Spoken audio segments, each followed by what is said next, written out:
Everyone's always asking me, what is the best sales job in America? I've done B2B, I've done B2C, I've done door to door, I've done virtual, and I have a pretty good understanding of what that is. But everyone's always hitting me up, hey Dylan, come do this type of sales, come do that type of sales, come do that type of sales. And everyone I know in my DMs is truly always wondering, what is the best sales job in America? In this series, I'm going to break down exactly what that looks like for you, pros and cons, and help you truly understand what is the greatest sales job in America for you to start your career.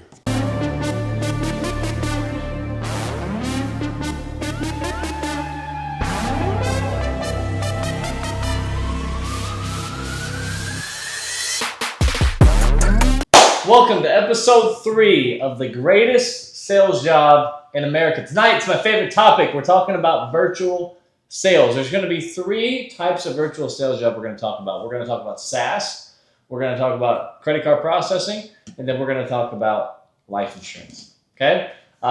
These 3, we're going to break it down from pros and cons. I'm going to help you understand what business you might exactly want to get into. Okay? To break it down for you, I don't know a lot about credit card processing. I don't know a lot about SaaS. But what I can tell you is I do know a lot about life insurance because I'm in the field currently. But I'm going to break down what are the pros and cons of life insurance or virtual sales over here and the ability that you have to do something versus the cons, and I hope this will help you understand how to do things. Okay? So I'm going to break it down by job title, okay? And then I'm going to go then over to life insurance and really talk about that one a little bit more since that is my field. SaaS, okay, is virtual. 9 times out of 10, what you are going to have, you're going to have some sort of base salary, and then you're going to have some form of cap commission. Okay? So I'm going to give you, the pros and cons. So we got, hey, work from home. Boom. That's great. I get the chance to build my own schedule. I get the chance to do whatever I want. I get the chance to, be at home with my family. Okay? I get the chance to build my own hours. Okay? This might be a pro for a lot of you, you usually have a base salary. So when you have a base salary, that gives you the ability to obviously be comfortable where you don't feel like you have to grind all day to actually sell it and make a ton of money, okay? So you have that cushion for your family. Usually, remote SaaS comes with benefits. So it usually comes with benefits. So you're probably going to have some form of health insurance. You're probably going to have some form, potentially 401k, because you're usually working for a company because you're obviously selling different types of products, potentially recruiting, types of things over the course throughout SaaS, okay, which is great. So you do have that ability. The negatives is, hey, capped commissions. So you're not going to be able to make as much commission as you would like. Okay, so for me, I'm okay with being let loose. I want to make as much money, uncap everything. I want to make as much money as I possibly can. That's me. But you, okay, you're going to be capped on that commission you can possibly make. Okay. Number 2, depending on the structure, you're probably not going to have the chance to bring on a team, build, recruit, just depends. Like you're not going to have the ability to potentially make passive income, okay? So you're going to have that, not going to have that ability. Hey, some of these companies have certain quotas that you actually have to hit in order to be able to stay inside the company. So those are some negatives. Credit card processing, I'm just going to give you one, okay? Full 1099 commission.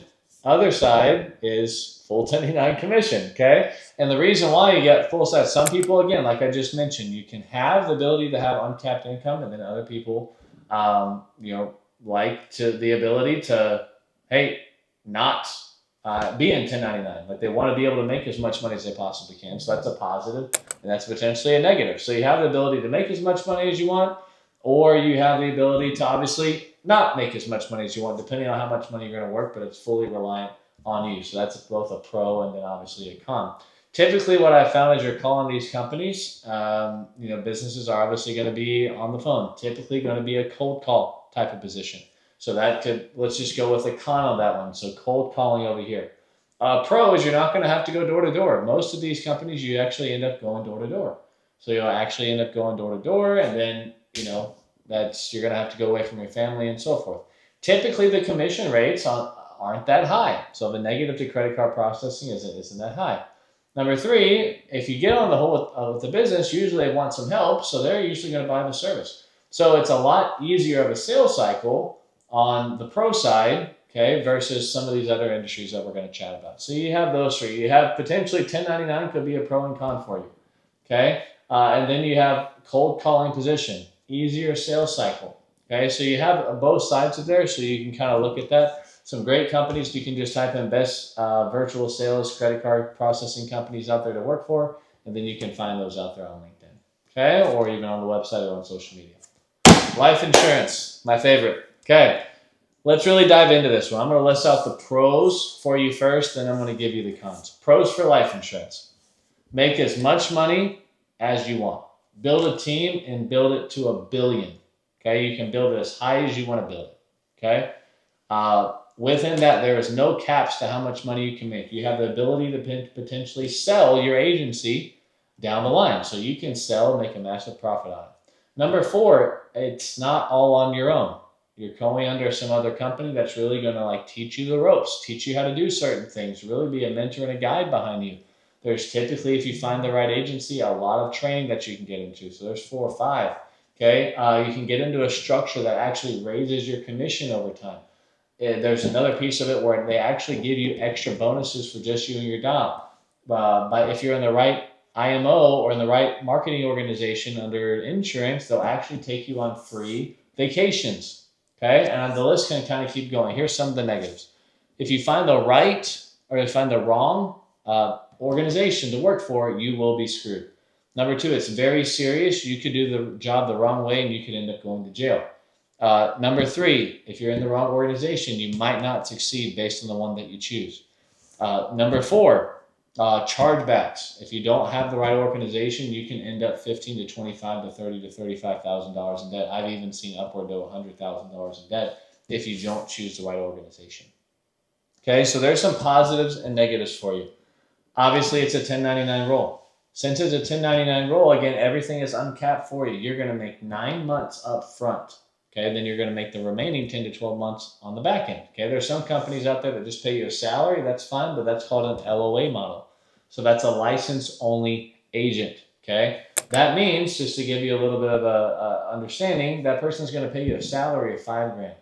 Every time you sell a policy, you're going to be at like a 10% commission, and that other person's going to be at like a 160.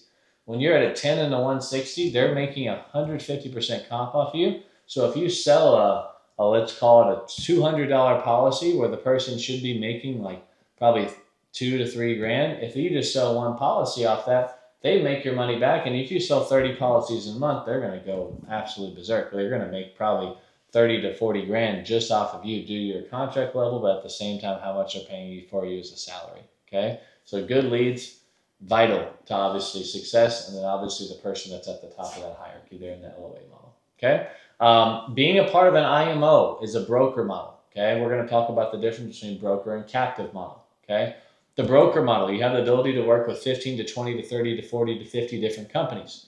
You have the ability to write annuities and financial products and get your securities license. You also have the ability to work with so many different types of products, whether it's annuities, whether it's mortgage protection, final expense, term, life, list goes on. So you have the ability to work with all these different types of products versus the captive side. Okay, the captive side, you only can sell one product. So a client's going to call in, you might only be able to sell them whole life, and that's pretty much it. So if that's all you can sell them, you're really doing your client a disservice. Now, the broker side, typically you got to buy your own leads. Okay, on the captive side, usually the leads are free, but the leads are terrible. Okay, typically what I found, the leads are very terrible. You're going to start at a way lower comp on the captive side, whether it's a 30 to 40 to 50% comp. On the broker side, good IMOs, you're going to start at an 80% level comp, which means, hey, if you sell a policy, let's say an average policy size $1,000, you make $1,000 on it, multiply that times 0.80, that's what you make in your bank account. Okay, so you make roughly $800 in your bank account every time you sell one policy. Okay, so that's the breakdown. Personally, I'll give you guys my decision later, but personally, out of those 3, if I still had to go back and do it again, I would choose you here in the next episode. All right, so with that being said, I hope I gave you guys a little bit of understanding of how to do the virtual role, what's great about it, what's bad about it, what are the pros, what are the cons, okay? To help you understand what is, if you're trying to get into sales, what is the greatest sales job in America. If you're looking to get into sales and you're like, hey, I want to make more income, I want to change my family's life, I want to have the ability to make 100 to 200, 300 grand in a month. Okay, that's what I did. I run a multi-million-dollar life insurance agency where I do roughly 12 to 13 to 14 million dollars a year in revenue. From there, I help insurance agents make 100 to 200 grand in a month. We actually have 5 insurance agents that are going to do that this month, and then we're going to have about another 30 that are going to do that in the next 3 months. If that's you and you want to do that and change your life, click the link in my bio or on Instagram or on TikTok at the Insurance Athlete. That goes to my webinar. We do that every Thursday where we teach you exactly how to do that in a month if you're capable of that. So we'll teach you exactly how to run insurance and how virtual sales actually works. If you guys have questions, shoot a comment below and I can help you understand exactly how virtual sales works. If you guys are enjoying this series, give me a comment below, like and share for me. I'd love to see all the likes and shares. The most shares we've ever gotten has been 15. If we can get to 20, that would help me out. But I'm hoping I'm providing you guys great content. Let's go out there this week and have a day. Be the best. Get after it, guys. Have a good night.